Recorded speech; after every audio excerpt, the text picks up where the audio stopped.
trading for oversized returns. Hi, it's Charlie and I hope you're well. So what we're going to do in today's video is look at those trades where you can get the potential, at least, for outsized returns. How do you go about it? How do you find them? Well, those are some of the technical elements. What we're actually going to be looking at here is identifying how we can find these oversized returns. The first thing for me to say is that really when you get these sorts of trades, and I'm going to show you an example in a moment, is that these are the trades that not only make your month or your quarter, they're the trades that can make your year. And that doesn't mean that you don't take any other sorts of trades. You're still going to have your bread and butter vanilla trades, your regular trading.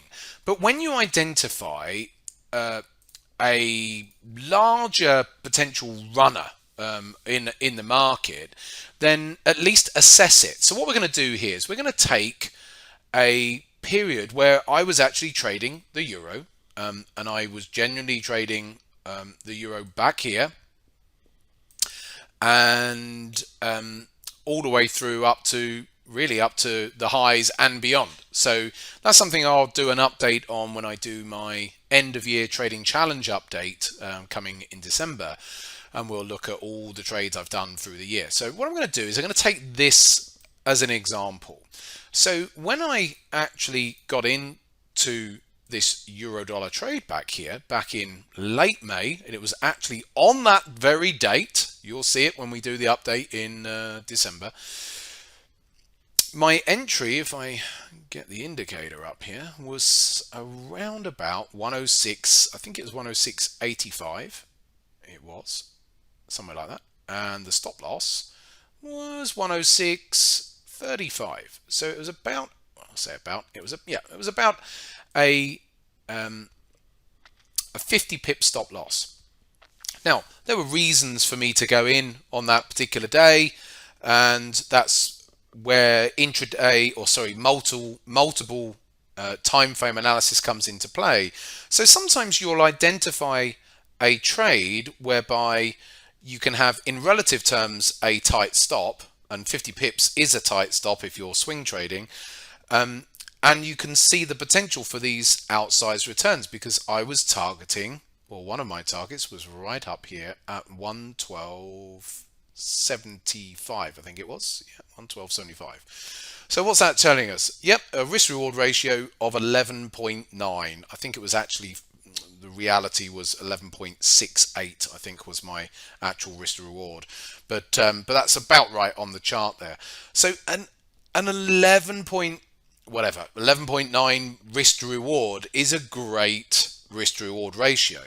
So what can we do with that type of risk to reward ratio to see if we can do anything more with it? Because in fact there is, because what I often do with trading is, if I manage to get in off an early level, then I'll often look for confirmations as price starts moving up where I might want to add to the trade somewhere along here. Oh yeah, I was definitely adding through here as well. So then you've got your, what I call the core position, which was the original entry, which might have effectively the best risk to reward on it.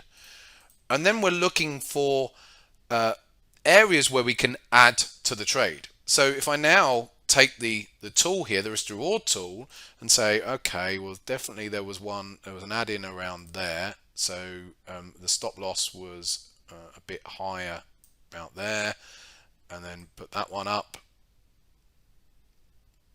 to here. And there's a story behind all this. I'm going to go through this in a moment.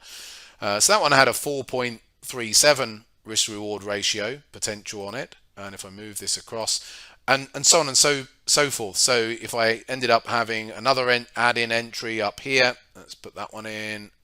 Oops, that's the pen tool, not the. So somewhere about there. I can't remember where the stop loss. Oh, I remember the stop loss. It was at 108, about 108.30. That one actually had, if I drag that, a bigger target on it, 114. I think somewhere around 114.50.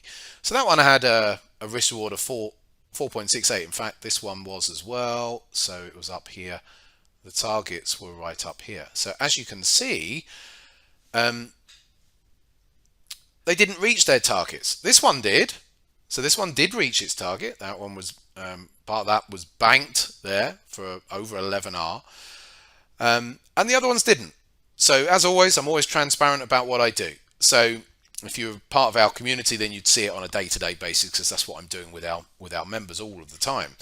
But the point is, if I put the scan over here, and it didn't happen, but if these had have gone up, these are the sorts of trades, like I said, that don't only just make your month or your quarter, they can make your year, because that first position was 11 point whatever R, let's call it 11R. Then this one, if it had have gone up there, would have been an additional 6R, and this one would have been an additional 5R. So all of a sudden, if my maths is correct, we're looking at over 22R on what is essentially a singular trade with some add-ins. And plus there might have been some other add-ins, of course, and there were on the challenge account. So in fact, on the challenge account, it would have been well north of 30R, if not a bit more, maybe even 40R, if we had have gone up there, because there were additional add-ins. So the point is, if you get the opportunity with as part of your analysis in the market, then yes, take your normal vanilla bread and butter trades, which have more of a vanilla bread and butter type targets and trade management. But now and again, you're going to find this. If you do analysis, you're going to do some top-down, big picture analysis. And if you have a piece of analysis where you're looking for a market to go that much further, then do consider looking for a much larger hold for those out, which by the time you then compound, the returns by themselves just up to here was a very good risk reward, but compounded with the additional add-ins, they ended up getting trailing stopped out, of course, because the euro rolled over and we ended up shorting. But that's the point. You don't have to be right on all of these. You only need one of these to happen once a year, and it's a massive add-on to all of your other trading activity. So if I can give any general advice to any aspiring traders out there, or anyone who's been trading for a couple of years or more, is at least consider this type of trading, whereby when you do see these bigger opportunities, to just let your trades run. Have a bit more patience. Yes, you have to accept that, like in this instance, some of my positions there just ended up rolling over and just getting trading stopped out, and it didn't go all the way to its targets. But if you find enough of these opportunities, then a few of them will pay out. And by my word, when they do pay out, they pay out in a very big way. So yes, you need a lot of patience for it. Yes, you need to have a good mindset for it to stop yourself from wanting to bank the profits early, and for dealing with a situation like this, where I purposely pulled this example up, where it didn't hit those final targets and the market just rolled over, and you've been sitting in some wonderful open profits on some of your entries, only to then get trailing stopped out. That takes mindset, and that's what I spend a lot of time doing, obviously, in the community, in the trading room.